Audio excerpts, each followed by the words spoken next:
ठीक है, तो शुरू करें। पिछली बार का हल्का सा याद दिला दूँ कि हमने किया क्या था। हम चैप्टर नंबर 2 पर हैं, ठीक है ना। It being a long while ago we started with chapter number 2, और चैप्टर नंबर 2 में हमने पहला एक्सरसाइज का पहला क्वेश्चन देख लिया था। कंप्लीटेड चैप्टर नंबर 1 और उसका टेस्ट भी हो चुका है चैप्टर नंबर 1 का, ठीक है। प्रॉपरली कुछ लोगों ने दिया, कुछ लोगों ने नहीं दिया टेस्ट, ठीक है। ठीक है, तो कुछ बेसिक चीज़ें रिवाइज़ करवा देता हूँ कि हमने क्या क्या किया था चैप्टर नंबर 2 में। अब तक हमने क्या देखा है और क्या सीखा है। चैप्टर का नाम क्या है? ट्रिग्नोमेट्री 1, ठीक है ना। इट काइंड ऑफ आज के चैप्टर में, आज के एक्सरसाइज में जो भी हम करने वाले उसमें एक 10th स्टैंडर्ड की बहुत ज़्यादा खासा एक झलक मिलेगी आपको, जो आपके कॉन्सेप्ट को फिर से एक बार रिवाइव करेगी। हालांकि मुझे रिवाइज़ कराने की ज़रूरत नहीं है क्योंकि सम के दरमियान में रिवीजन हो जाएगा उस चीज़ का। फिर भी सबसे बेसिक चीज़ यही थी, हमने कोऑर्डिनेट सिस्टम के अंदर क्या लिख दिए थे? एंगल लिख दिए थे। ये क्या होता था? 0 π/2 पाई, हाँ 3 π/2, और ये क्या होता था? 2 पाई होता था। यहाँ पर ऑल सिल्वर टी कप्स हम लिखते थे, बेसिक इतना हमें पता था। फिर इसके अंदर दोनों कोऑर्डिनेट में ये दोनों क्या होंगे? पॉजिटिव, और यहाँ पर पहला वाला नेगेटिव, दूसरा वाला पॉजिटिव, यहाँ दोनों नेगेटिव, यहाँ पर पहला पॉजिटिव, दूसरा नेगेटिव। ये कोऑर्डिनेट फर्स्ट होता था, ये सेकंड होता था, ये थर्ड होता था, ये फोर्थ होता था, है ना। हमने साइन थीटा को क्या कोऑर्डिनेट सिस्टम में एक्स एक्सिस पे देखते थे या वाई एक्सिस पे देखते थे? साइन थीटा को भूल गए। लास्ट टाइम ने हमने ऐसे कुछ बनाए थे, कुछ याद आ रहा हो तो हमने ऐसा कुछ बनाया था, ऐसा कुछ बनाया था। यहाँ ऐसे कुछ एंगल्स बनाए थे, यहाँ ट्राइंगल्स बने थे, कहीं पर यहाँ एंगल्स बने थे। 30 60 90 ट्राइंगल देखा था, 45 45 90 देखा था। कुछ याद आ रहा है? हाँ, तो जो भी साइन थीटा वाले कोऑर्डिनेट्स होते थे हम किस पे देखते थे? वाई पर। कॉस थीटा वाले होते थे किसके देखते थे? एक्स पर, बराबर है।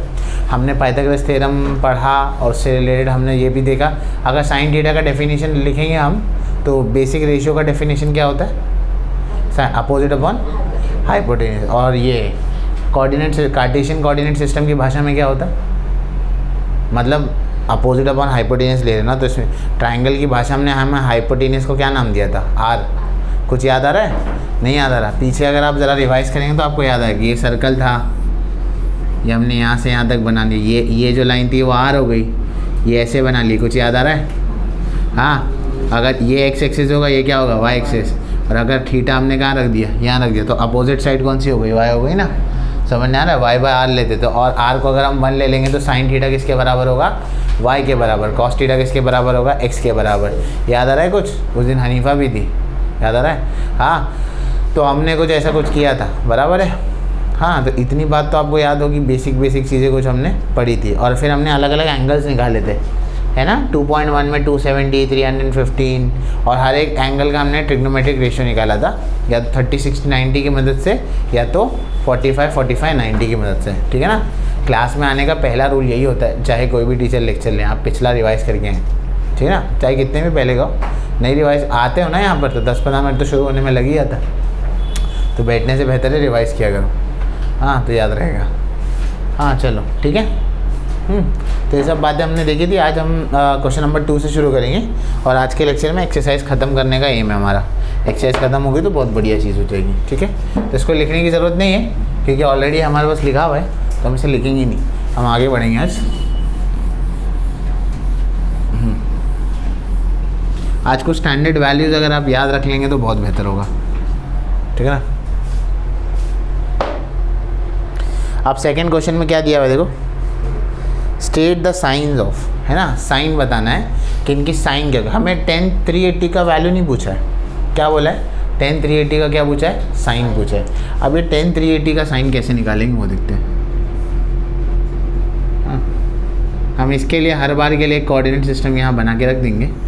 ये 0 π/2 पाई, 3 π/2 2 पाई।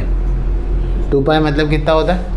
360। भूले तो नहीं ना, पाई का वैल्यू कितना होता है? 180। अब जब भी हम लिखते तो अभी किसके टर्म्स में लिखते हैं? पाई के टर्म्स में। अब ये डिग्री नहीं रहा, किस में लिखते हैं हम? हमेशा रेडियंस के टर्म्स में। जब हम बड़े हो जाते हैं तो हम 90 नहीं बोलते, 90 को क्या बोलते हैं? π/2। 180 नहीं बोलते, क्या बोलते हैं? पाई। 270 नहीं बोलते, क्या बोलते हैं? 3 पाई बाई। बताओ 45 को क्या बोलेंगे? 45 में 4 आता है ना, पाई बाय 4। 30 को क्या बोलेंगे? Pi by 6। 60 को क्या बोलेंगे? Pi by 3। पाई बाय 3 है ना। 180/3 60 हो गया, 180/6 30 हो गया, है ना। अब हम बड़े हो गए, अब हम 30 डिग्री नहीं बोलेंगे, 30 डिग्री के क्या बोलेंगे? बोले पाई बाय 6। 45 डिग्री के क्या बोलेंगे? Pi by 4। साइन 45 का वैल्यू क्या होगा? दो वैल्यू हैं जो सेम होते हैं, साइन 45 कॉस 45, 1/√2 1/√2 बीच में आता है ना। एक ऐसे लिखते हैं, कैसे लिखते हैं, बीच में आता है। और अगर ये दोनों 1/√2 है तो tan 45 कितना होगा? 1 होगा, क्योंकि डिवाइड करते हैं हम। तो ये वैल्यू का याद रखना काफ़ी आसान है। साइन 0 कितना होगा? हम शुरू कैसे करते हैं? टेबल कैसे शुरू करते हैं? पहली लाइन याद करते हैं ना। पहली लाइन क्या है? 0 से शुरू होता है ना। 0 1/2 1/√2 √3/2 1। तो साइन 0 क्या हो गया? 0। अगर साइन 0 0 है तो कॉस 90 कितना होगा? उसका पहला और उसका लास्ट सेम। साइन 91 है तो कॉस 0 क्या होगा? 1 होगा। टेबल याद नहीं रखना है, लॉजिक से याद रखना है, ठीक है ना। हाँ, अब बड़े हो जाओ फटाफट। ट्रिग्नोमेट्री से टिप्स पे होना चाहिए, ठीक है ना। ऐसा है, भूलने वाली चीज़ नहीं। अब tan 380 आना है, कौन से क्वाड्रेंट में पड़ेगा ये देखो। घूम क्या हो गया तो 360 होगा। 360 से ऐसे जाओगे तो एंगल पड़ेगा ना, यहाँ पर इस तरह से जाना है ना। पॉजिटिव एंगल है तो एंटी क्लॉकवाइज जाएंगे, याद है ना। पॉजिटिव रहता है तो क्या लेते हैं? Anti clockwise. और नेगेटिव रहता है तो क्या लेते हैं? क्लॉकवाइज। याद रहेगा, बेसिक चीज़ है। तो आप ऐसे घूमोगे तो 380 कहाँ बनेगा? यही बनेगा, और बीच यहीं उठेगा। पहले क्वाड्रेंट में क्या होता है? पॉजिटिव। तो हमारा आंसर पहले वाले का क्या आएगा? Positive. Therefore the sine of 380, the sine of 380 degree is positive, ठीक है ना। ये क्या होगा? पॉजिटिव होगा। आसान है, समझ आए। डाउट शक शुबा कुछ भी हो पूछ लेना, ठीक है ना। आराम से पूछा करो, ज़रूरी नहीं है, ठीक है। 230 है, कॉट वॉट छोड़ दो। 230 कहाँ पड़ेगा पहले वो देखो। 230 कहाँ आएगा? थर्ड क्वाड्रेंट में आएगा। थर्ड क्वाड्रेंट में ऑल सिल्वर टी। 10 पॉजिटिव होता है, कॉट भी क्या होगा? पॉजिटिव होगा, है ना। तो therefore the sine of 230 cot 230 degree ना। हाँ, यहाँ पे भी लिखना था ना, 10 लिखना था, क्योंकि यहाँ तो ऑल था। Sine of cot 230 degree is positive, ठीक है। तीसरा सेक 468 डिग्री। पहले 468 डिग्री कहाँ पड़ेगा वो चेक करो। ये 360 हो गया। नहीं, कितना हो गया है? 360 था। 360 में कितना मिलाएंगे? 90। कितना होएगा? 3 सेकेंड क्वाड्रेंट में आएगा, बराबर है। सेकेंड क्वाड्रेंट में ऑल सिल्वर, साइन पॉजिटिव होता है, कॉस पॉजिटिव होता है ना। तो साइन और कोसेक पॉजिटिव होता है, सॉरी। तो ये क्या होगा? Negative. Therefore the sine of sec 468 degree is negative. समझने आ रहा है पक्का? ये बेसिक चीज़ है, नहीं समझना है तो बोल दो। हाँ, कमी तो हो, बोल दो, कोई शर्माना तो है नहीं इसमें। अगर पक्का कुछ नहीं समझे तो फिर बोल दिया करो, ठीक है। हो गया। एक साथ में कुछ सम्स करवा देता हूँ, फिर हम करते हैं आगे। तीसरा सवाल क्या है? तीसरा प्रश्न ये कह रहा है, state the science of cos 4 radian and cos 4 degree, which of the function is greater. आपको बताना है कॉस 4 डिग्री या कॉस 4 रेडियन में से कौन ग्रेटर, ये बताना। पहले तो डिग्री, ये सब हम डिग्री में ही नापते हैं ना, इधर 0 से 90 ये सब डिग्री में ही नापते हैं। तो अगर हम इसको डिग्री में नाप रहे हैं, थर्ड में कॉस 4 डिग्री जो होगा वो कौन से क्वाड्रेंट में आएगा? फर्स्ट क्वाड्रेंट में, क्योंकि 0 से 90 डिग्री होता है। तो ये लिख देता हूँ मैं यहाँ पे, cos 4 degree will lie in first quadrant. कहाँ आ रहा है? फर्स्ट क्वाड्रेंट में आ रहा है। तो कॉस 4 डिग्री आपका आ रहा है पहले क्वाड्रेंट के अंदर, ठीक है ना। तो ये हो गया पहले क्वाड्रेंट के अंदर। अब कॉस 4 रेडियन है। हाँ, एक वैल्यू आपको याद रखनी है, एक रेडियन को आप लोगे ना तो तकरीबन 57 डिग्री होता है। मतलब एग्जैक्ट वैल्यू अगर इक्वेट करोगे तो, मतलब 1 रेडियन का अगर कैलकुलेशन करोगे इन टर्म्स तो कितने के इक्वल होता है? 57 डिग्री के इक्वल होता है। तो 4 रेडियन है, मुझे 4 रेडियन देखना ना यहाँ पे कहाँ पड़ेगा। तो ये सिस्टम किसका है, डिग्री का। तो मुझे 4 रेडियन को पहले किस में कन्वर्ट करना पड़ेगा, डिग्री में। रादर देन मैं उससे भी कर सकता हूँ, डिग्री से रेडियन, रेडियन से डिग्री में हमने कन्वर्जन देखा है ना, उससे भी कर सकता हूँ। पर अगर इसको याद रखोगे थोड़ा सा आसान हो जाएगा, ठीक है ना। नियरली इक्वल होता है, एग्जैक्टली नहीं, पर तो ज़्यादा फर्क नहीं पड़ेगा। तो cos 4 रेडियन को क्या करेंगे, cos 4 रेडियन है तो ये जो 4 रेडियन है 4 इंटू कितना करेंगे 57, यहाँ पे कॉस्ट लिखना भूल गया, 4 इंटू 57, ठीक है ना। खाली वाले वरना उससे जो कन्वर्जन है उससे भी कर सकते हैं, कोई हर्ज नहीं है। बस एक नई चीज़ बता रहा था, कितना हो जाएगा 4 7 सा 28, 2 बचा, 4 5 सा 228 डिग्री लगभग इतना हो रहा है। 228 डिग्री कहाँ पड़ेगा, थर्ड क्वाड्रेंट में पड़ेगा। ये यहाँ आ रहा है और हमें चाहिए क्या, स्टेट द साइन, ये पूछा है। हाँ अच्छा, ये पहले क्वाड्रेंट में आ रहा है तो इसकी साइन क्या होगी, पॉजिटिव। हाँ तो मैं यहाँ पे लिख देता हूँ cos 4 डिग्री इज पॉजिटिव, ठीक है ना। cos 4 radian lies in third quadrant,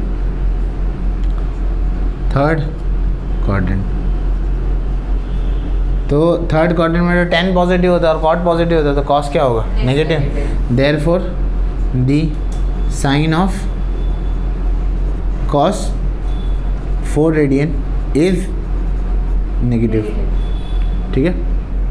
हो गया, आगे वाले सवाल पे चलें, ठीक है। एक साथ जितने करवा सकता हूँ मैं, फ्रेम में जितने आते हैं उतने करवा लो। चौथा क्वेश्चन काफ़ी आसान है, हम ओरली भी कर सकते हैं, पर लिखने वालों के लिए लिख देते हैं, ठीक है। पहला है sine theta less than 0 and tan theta greater than 0। ये लेस देन 0 ग्रेटर देन 0 की परिभाषा क्या है, अगर कोई चीज़ लेस देन 0 होगी तो बाय नेचर वो क्या हो जाएगी, नेगेटिव, और कोई चीज़ ग्रेटर देन 0 होगी तो क्या हो जाएगी, पॉजिटिव। ये दिया हुआ है। अब आपको बताना है कि ये कौन से क्वाड्रेंट में आ रहा है। अब ये साइन लेस देन 0 मतलब इसका मतलब है साइन इज़ नेगेटिव, है ना। इसका इंटरप्रिटेशन ये कि साइन थीटा इज़ नेगेटिव है, ठीक है ना। इसका इंटरप्रिटेशन है कि टेन थीटा इज़ पॉजिटिव। अब हम हमारे रेफरेंस अगर इस पर जाएं तो अगर हम यहाँ देखें तो ऑल में तो सब पॉजिटिव होता है, तो यहाँ अभी अपन नहीं देख सकते। क्यों नहीं देखेंगे, क्योंकि अगर दोनों पॉजिटिव होता तब हम वहाँ फर्स्ट में आता ना, समझ रहे ना। अब साइन नेगेटिव 10 पॉजिटिव किस में होता है, all silver T, third quadrant में 10 पॉजिटिव होगा और साइन क्या होगा, नेगेटिव होगा। तो ये कौन से क्वाड्रेंट में आएगा, थर्ड क्वाड्रेंट में। पक्का समझ रहे हैं, ठीक है ना। Therefore, both will lie in third quadrant, ठीक है ना। फोर्थ का सेकंड देखना है अभी, आप लोग थोड़ा दिमाग लगा के बता सकते हो। cos less than 0, 10 greater than 0, तो cos theta less than 0 and tan theta हाँ ग्रेटर देन 0। कैसे करेंगे देखते हैं।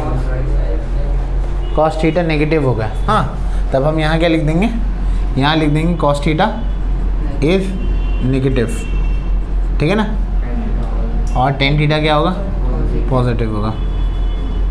अब अगेन ये भी थर्ड क्वाड्रेंट में है, क्योंकि टेन थीटा वहीं पॉजिटिव होता है और फर्स्ट में होता था। Therefore both will lie in third quadrant, both will lie in third quadrant, ठीक है ना।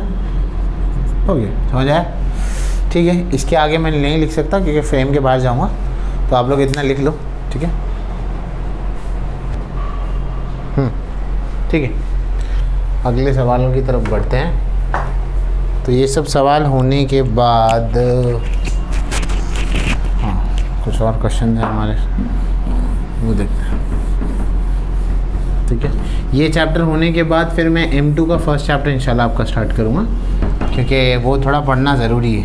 एक्चुअली अगली एक्सरसाइज से पहले वो पढ़ना ज़रूरी था, बट ध्यान अभी आया तो वो बोला ठीक है अब थोड़ा बहुत बता देंगे। हाँ चलो ठीक है। तो अब हम जो है फिफ्थ क्वेश्चन पर जा रहे हैं, बराबर है ना।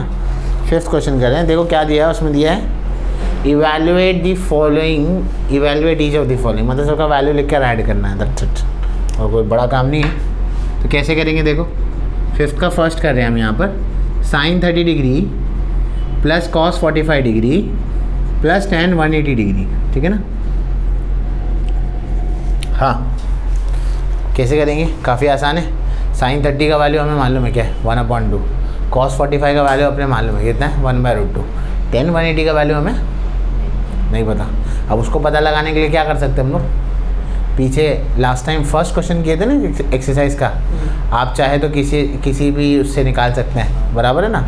आप चाहे तो वही प्रोसीजर में रिपीट करूँ, यहाँ पे सर्कल बनाऊँ और सारा बनाकर बताऊँ जैसे लास्ट टाइम किए थे। कुछ याद आ रहा है पीछे, 315 भी निकाल लेते, 400 में भी निकाल लेते, ठीक है ना। हाँ, बट अभी टाइम इतना है नहीं। सुनो, कुछ स्टैंडर्ड वैल्यूज अभी पीरियोडिसिटी पढ़ाऊँगा तो ये थोड़ा और आसान हो जाएगा पढ़ने के लिए, तब वो तुमको बताऊँगा, ठीक है ना। tan 0 का वैल्यू कितना होता है, tan 0 कितना होगा, sin 0 कितना होता है 0, cos 0 कितना होता है 1, 0/1 कितना होगा 0, तो tan 0 का वैल्यू कितना होगा 0। tan 90 का वैल्यू कितना होता है, नॉट डिफाइंड। tan 90 का वैल्यू कितना है, नॉट डिफाइंड। हाँ, tan 0 बोला तो कोऑर्डिनेट एक्सिस पे कहाँ पर आएगा, 0 ये है ना, 0 और 2 यहाँ आता है, 0 π/2 पाई 3π/2 2π, ठीक है ना। ये tan 0 कितना होता है 0, याद रखो। एक है ना पीरियोडिसिटी का कॉन्सेप्ट पढ़ा होगा तो आपको समझ में आएगा। 10 का जो साइकिल है हर हाफ के बाद सेम वैल्यू देता है, मतलब tan 0 पे भी कितना होता है 0, पाई पर भी कितना होगा 0, फिर 2π पे आएगा तो फिर से कितना हो जाएगा 0, समझ आ रहा है। फिर अगेन यहाँ से 2π आया, फिर यहाँ से घूम के 3π पे आएगा तो फिर से क्या वैल्यू देगा 0। पीरियोडिसिटी जब पढ़ाऊँगा तो समझ में आएगा। तो यहाँ पे मैं 2 तरीके बता रहा हूँ आपको। पहला जो आपको मालूम है, अगर आपको लगे तो आप वही सर्कल ड्रॉ करके जैसे 180 के लिए करते हो वैसे करो और निकालो। और या तो दूसरी चीज़ ये है कि जब अभी थोड़ी देर में पीरियोडिसिटी पढ़ाऊँगा तो समझ में आएगा, हर एक पर्टिकुलर इंटरवल के बाद सेम वैल्यू क्या होती है, रिपीट होती है। समझ गए, पाई का मल्टीपल ही है ना 2π, समझे ना। 10 के पाई के वैल्यू यहाँ पर अगर 10 पाई निकालो, 10 180 निकालो तो कितना होता है 0, 360 भी कितना होता है 0, ठीक है। या तो याद रख लो या तो निकाल लो उसको, ठीक है। होप सो याद है कैसे निकालना है, ठीक है। लगे तो मेरे लिखने के बाद एक बार निकाल के भी चेक कर लो। तो ये कितना वैल्यू है 1/2, ये कितना है 1/√2, ये कितना है 0, ठीक है। 10 180 कितना है 0, ऐड करेंगे तो कितना हो जाएगा, यहाँ पर है 1/2 प्लस 1/√2, कितना हो जाएगा बोलो, ये क्रॉस मल्टीप्लाई कर दो ना, √2 प्लस 2/2√2। तो ये कैसे लिखेंगे 2 प्लस √2/2√2, ठीक है। फिर हो गया, बस इतना ही करना था उसमें। दूसरा सवाल, कोसेक 45 कॉट 45 tan 0, ठीक है ना। कोसेक 45 कैसे मालूम पड़ेगा, क्या होगा, साइन 45 कितना होता है 1/√2, तो कोसेक 45 कितना होगा √2 होगा, है ना। झटपट वैल्यू याद आना चाहिए। अब वो ज़माना गया जहाँ रफ पेपर पे जाके पहले टेबल बनाएंगे, पीछे से वैल्यू देखेंगे, नहीं, याद रहना चाहिए वैल्यू, ठीक है। ऐसे ऐसे करके आपका लेवल क्या होगा, अप होते जाएगा। कोसेक 45 क्या है √2, कॉट 45 क्या होगा 1/1 नहीं 1 होगा ना, tan 45 1 होता है तो cot 45 भी कितना होगा 1, और tan 0 कितना होता है 0, तो आंसर कितना आएगा 1 + √2, हो गया। समझ में आया, आसान है। तीसरा सवाल, सब 10 के मल्टीपल यहाँ पे 0 पाई साइन 30, अब इंटू दिया हुआ है cos 45 इंटू tan 360, हमें मालूम है कि tan 360 कितना होता है 0। अब यहाँ पे कुछ भी आने तो आंसर तो 0 ही होने वाला है, ठीक है ना। फिर भी लिख देते हैं 1/2 इंटू 1/√2, कितना आ गया आंसर 0, ठीक है ना, आसान है, हो गया। छठे सवाल पर जाते हैं। छठा सवाल जो है वो आपको क्या देगा, देखते हैं।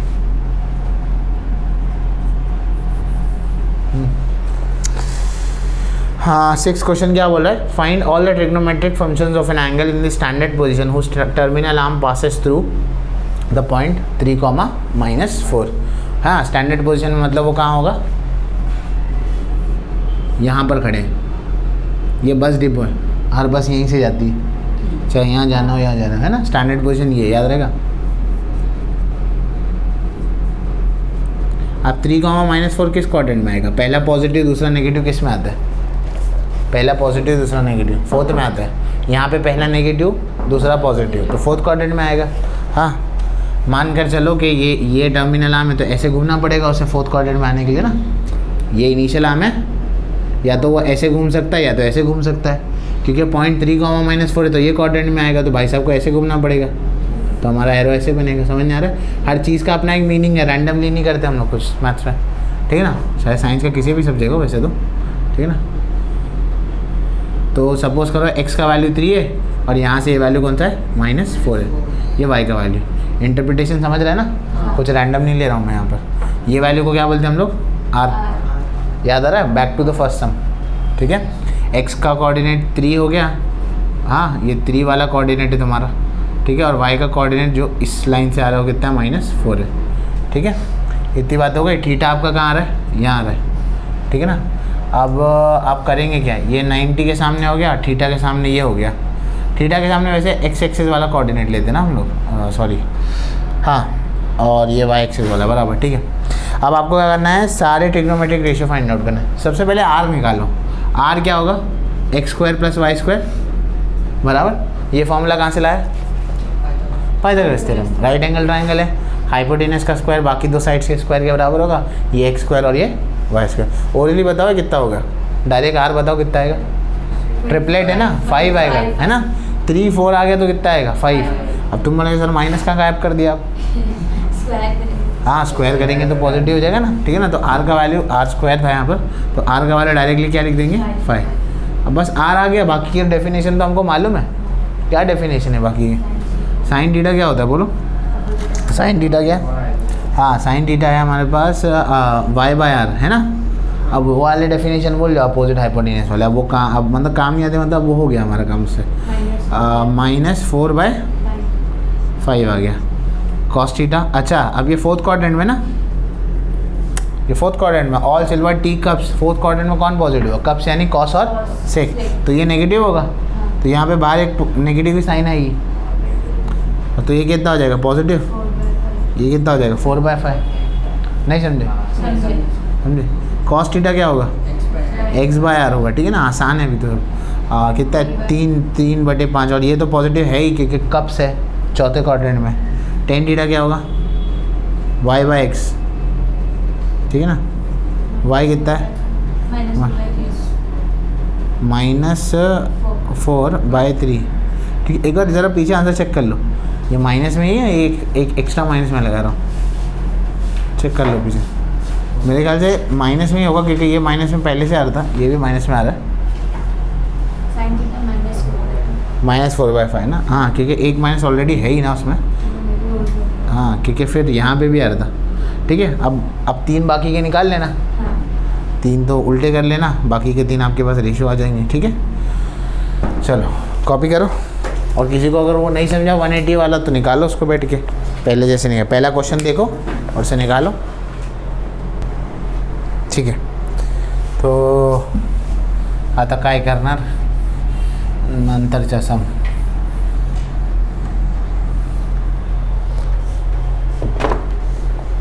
ठीक है। अरे भाई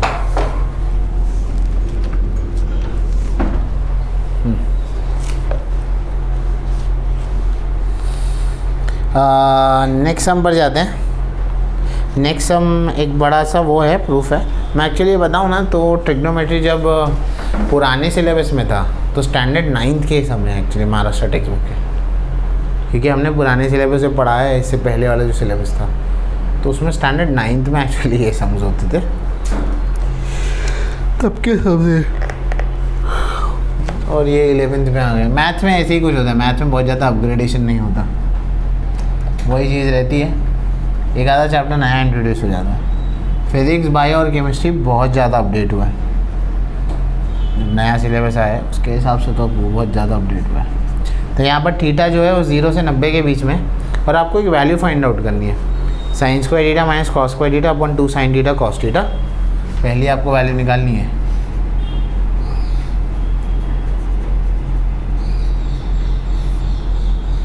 और दूसरी निकालनी है 2 sin थीटा मतलब एक ही वैल्यू है, और दूसरी निकालनी है 1/10 स्क्वायर थीटा, ठीक है ना। कैसा करना, कोई आइडिया? ये देके क्या दे दिया, एक रेंज दे दिया ना मेरे को, 0 से 90 के बीच में आएगा। 0 से 90 मतलब क्या होगा, पहला क्वाड्रेंट, पहले क्वाड्रेंट में कॉस क्या होगा, पॉजिटिव। कॉस क्या, कोई भी एंगल क्या होगा, पॉजिटिव। अब मैं क्या करूँ, सारे पूरे ट्रिग्नोमेट्री रेशियो निकाल लूँ इससे, पूरे ट्रिग्नोमेट्री रेशियो निकाल दूँ? नहीं, मुझे क्योंकि चाहिए क्या, साइन चाहिए और टेन चाहिए, तो मैं से साइन और क्या निकालूंगा, सिर्फ 10। जो रिक्वायरमेंट है वैसे बोला तो नहीं है ना कि 6 के 6 निकालो। तो सोल्यूशन कैसे निकलेंगे, अब कॉस थीटा आपको दिया हुआ है 12/13। अब बताओ इसे साइन कैसे निकालेंगे, क्या तरीका है साइन निकालने का? वो सर्कल बनाओ अंदर, वो सब करो, आसान तरीका बच्चों वाला, 9th में किया था, 9th में, है ना। अच्छा आइडेंटिटी ले लूँ, अब भी ले लूँ, ले लें, चलो ले ले, नहीं रहने दो ना, किसी को वो हो जाए, क्योंकि आइडेंटिटी अगले इसमें हालांकि ले सकते हो अभी भी। ये बच्चों वाला अगर हम करें तो ये ऐसा था, 9th स्टैंडर्ड में क्या था, ट्राइंगल बना के। ये क्या होता है, एडजेसेंट अपॉन हाइपोटेनियस होता है, बराबर ना। यहाँ पे थीटा रख देते हैं, हाइपोटेनियस क्या है हमारा 13, वो कॉमन मल्टीपल ले लेना यार, ठीक है ना। ये हमें पता नहीं है, एडजेसेंट साइड क्या है 12, ठीक है ना। बताओ कितना आएगा, ट्रिपलेट है, पाइथागोरस ट्रिपलेट है, डायरेक्ट बताओ कितना होगा, 5 होगा, है ना। 169 - 144 40 25 का स्क्वायर रूट 5, ठीक है ना। हम डायरेक्ट लिख देंगे यहाँ पर। अब ये सब दिखाने की ज़रूरत नहीं होती है बड़े होने के बाद।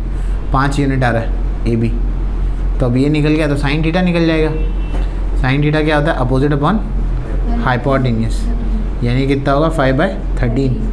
ये 5/13 हो गया, तो कॉस थीटा 10 थीटा कितना होगा, बोलो 5/12, ठीक है ना। और हम यहाँ पर किसी को भी नेगेटिव साइन नहीं दे रहे, क्योंकि सब किस में लाई करते हैं, फर्स्ट क्वाड्रेंट। कॉलेज में लिख देना यहाँ पर, अगर आइडेंटिटी से निकालोगे तो 2 वैल्यू मिलेंगे इसके, स्क्वायर है ना, sign square theta cos square theta, तो 2 वैल्यू मिलेंगे।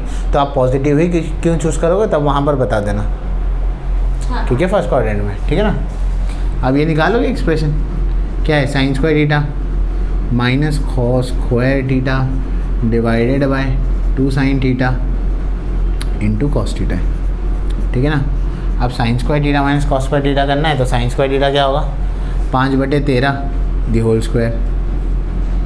कॉस थीटा क्या है, 12/13 the whole square. 2 sine theta cos theta, तो 2 इंटू 5/13 और क्या था 12/13। बस एक्सप्रेशन को सॉल्व करेंगे। 25 - 144 the whole divided by 169, and here we go. कुछ कैंसिल नहीं हो रहा ना, इसे फ़िलहाल ऐसे ही रखो,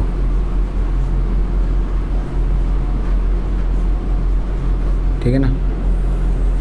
144 में से 25 माइनस करो, कितना बचेगा बताओ। 15 में से 14 4 गया, नहीं 5 में से 4 जाएगा ना, नहीं जाएगा, कितना 119, तो माइनस 169 और 119 डिवाइडेड बाय 169 है, ठीक है ना। दी होल डिवाइडेड बाय क्या है, ये था। हाँ, इसमें ऐसे कर सकते हो, 2 5 ज़ा 10, 10 2 ज़ा 120, और यहाँ पर 13 × 13 कितना होगा 169, ये और ये कैंसिल हो गया, 119/120, ये आपका आंसर है, ठीक है ना। साइन थीटा कॉस थीटा पहले क्वाड्रेंट में, वो पूरा एक्सप्रेशन का तो मालूम नहीं ना, वो तो नेगेटिव आ सकता है।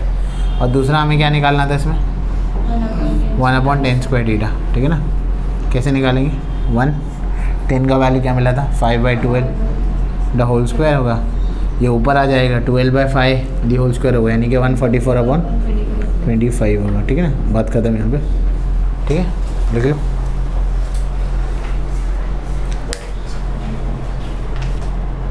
ठीक है, तो क्वेश्चन नंबर 7 हुआ है, ठीक है।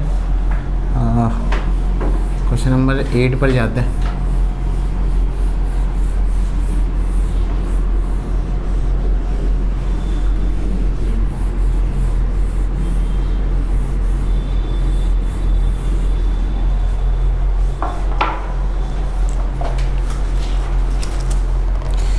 हाँ, ये वैसे तो आप लोग कर सकते हैं, चलो फिर भी करवा देता हूँ।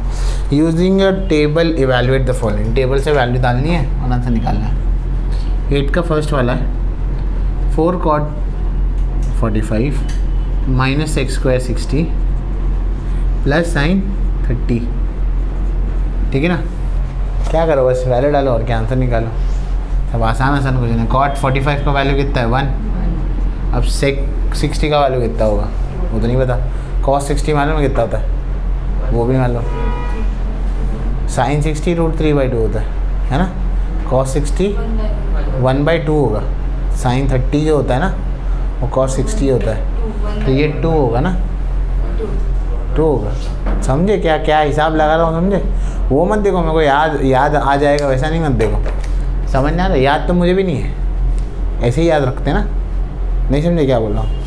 सेक 60 तो किसे याद नहीं रहता, तो हम कॉस 60 याद रखते हैं। अब हमें कॉस 60 भी नहीं याद है तो हम क्या याद रखते हैं, साइन 60। साइन 60 तो याद होना चाहिए ना, है ना।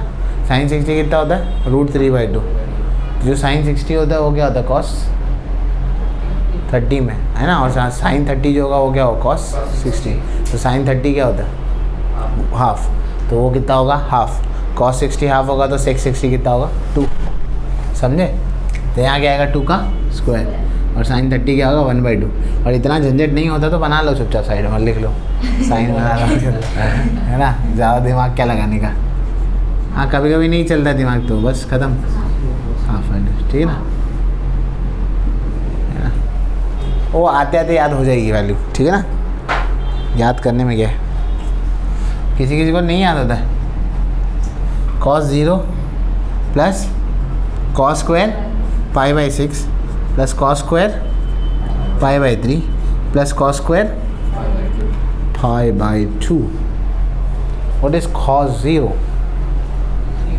अरे 1 होता है 1। समझ नहीं आ रहा तुमको पुराने स्टैंडर्ड के प्रॉब्लम क्यों करा रहे हैं यहाँ पे। बुक वाले को बस मस्ती आई है चलो ऐसे यार टाइम। नहीं बुक में हर एक सम जो दिया जाता है उसका एक मकसद होता है, आपको ये वैल्यू रटाना है। वो कभी भी फार्मूला बैठ के याद नहीं होता, जैसे लिखते हैं ना 10 बार फार्मूला लिख दिया याद हो, नहीं, उसको कर करके याद होता है। आप महाराष्ट्र बोर्ड की 6 स्टैंडर्ड से लेकर 12 स्टैंडर्ड की बुक उठाओ मैथ्स की, एक चीज़ उसमें एनालाइज करो। एक पैटर्न है 6ठी से लेकर 12वीं में, एक कॉमन पैटर्न है। जो 6ठी से 12वीं पढ़ाया होगा ना वही बता सकता है, जो 12वीं पढ़ाया होगा वो नहीं बता सकता, जो सिर्फ 6ठी पढ़ाया वो नहीं बता सकता। मैं 6ठी से 12वीं पढ़ाया हूँ तो बता रहा हूँ। कॉमन पैटर्न ये है कि CBSE में ऐसा नहीं होता है, वो रिपीटेड सेम तरह के सम्स देते हैं, क्योंकि आपको फार्मूला रटाने पे ज़्यादा मेहनत होती है स्टेट बोर्ड में। CBSE में एप्लीकेशन पे मेहनत होती है। ये दोनों टेक्स्ट में खासा ये फ़र्क है।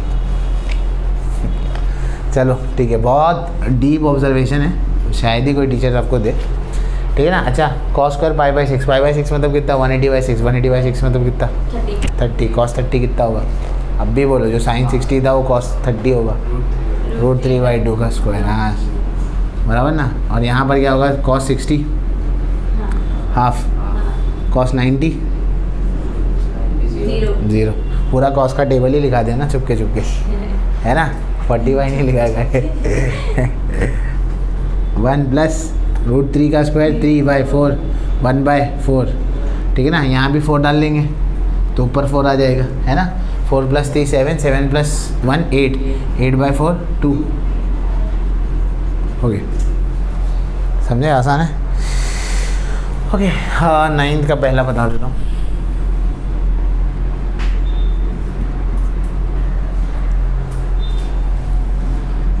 cos theta is -3/5।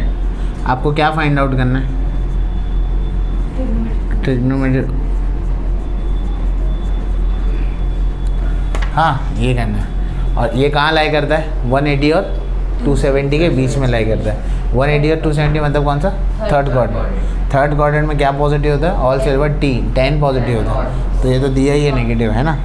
आपको सारे ट्रिग्नोमेट्रिक रेशियो निकालने हैं। ठीक है ना। अब वही रिपीटेड क्वेश्चन है, क्या करेंगे। चाहिए तो आइडेंटिटी से निकाल लो। चलो आपकी बार आइडेंटिटी से निकाल लेते हैं, थोड़ी वैरायटी आएगी। Sign square theta plus cos square theta कितना होता है 1 होता है, ये हम सबको मालूम है। ठीक है ना। साइन स्क्वायर थीटा वैसे का वैसे ही है। कॉस स्क्वायर थीटा की जगह क्या आएगा -3/5 the whole square is equal to कितना आएगा 1। तो साइन स्क्वायर थीटा -3 का स्क्वायर 9/25 इज इक्वल टू क्या होगा 1। तो साइन स्क्वायर थीटा क्या होगा 1 - 9/25 कितना होगा 16। 16/25, 16/24/5।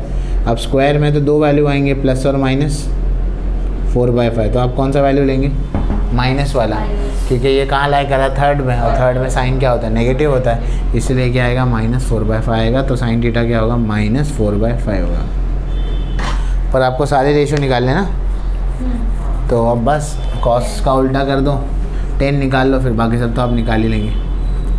10 थीटा निकालना है, तो 10 थीटा को अगर आइडेंटिटी से निकालना है तो 10 थीटा के लिए आइडेंटिटी क्या है? 1 + 10 square theta equal to sec square theta. और सेक कैसे निकलेगा? कॉस से। कॉस कितना है? -3/5। तो सेक कितना होगा? -5/3। क्या बात है? 1 + cos square theta, sorry 1 + 10 square theta is equal to sec square theta. ठीक है ना? अब थोड़ा जल्दी जल्दी वैल्यू लिख देते हैं यहाँ पे हम लोग। डायरेक्ट वैल्यू लिखेंगे तो -5/3 का वैल्यू कितना होगा? 25/9। इसको यहाँ माइनस कर दो जाके। सो 10 स्क्वायर थीटा कितना होगा? 25/9 माइनस कितना होगा? 1। कितना आएगा? 16। सो 10 स्क्वायर थीटा कितना होगा? हाँ, तो 4/3 होगा। और थर्ड क्वाड्रेंट में तो क्या आएगा? पॉजिटिव। ठीक है ना? बाकी तो आप निकाल लोगे। ठीक है, चलो करो। 7 से 10 होता, 10 से 12 होता और ख़त्म हो गया होता, बट मैं लेट हो गया। दिन भर तो मैं टाइम मिलता था आज।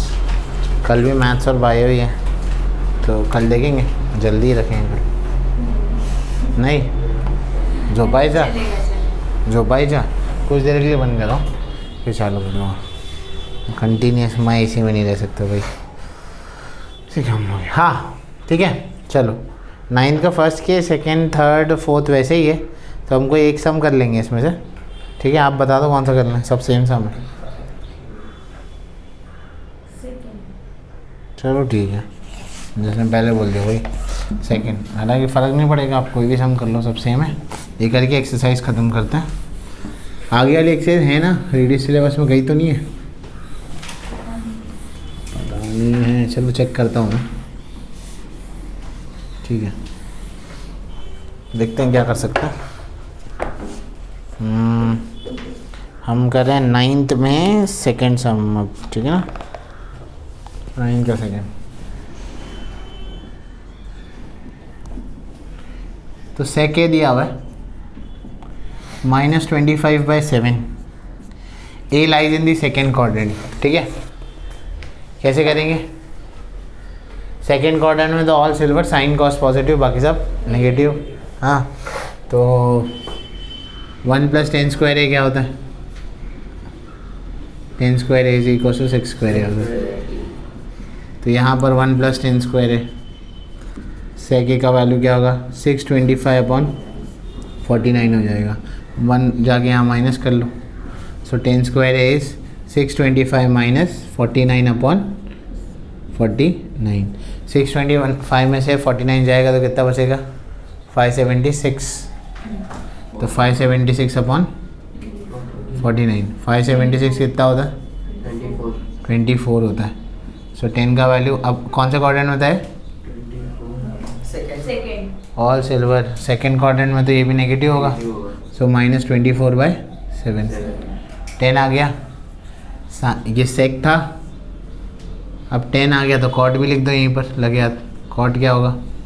-7/24। कॉट हो गया। कॉस था तो अब क्या लिखेंगे? कॉस सेक था तो कॉस लिख लो, -7/25। ठीक है ना, डायरेक्ट लिखना, आप लिख देना 1/वो डाल के। और फिर साइन निकालना है। साइन कैसे निकालेंगे? Sine square A plus cos square A is equal to 1 होता है। तो साइन स्क्वायर ए हमें नहीं पता, कॉस स्क्वायर ए कितना है? -7 में, तो 49/625 इज इक्वल टू 1। डायरेक्ट बताओ साइन ए कितना होगा? ये जाके यहाँ माइनस होगा, 625 में से क्या देगा? है ना, 24/25 और माइनस की साइन आएगी, बराबर है। साइन रिड्यूस हो गई और आ गई। ठीक है, इस तरह से तुम्हारा है, बराबर ना? इस तरह से तुम्हारा सेकेंड एक्सरसाइज खत्म होता है। ठीक है, लिख लो इसको।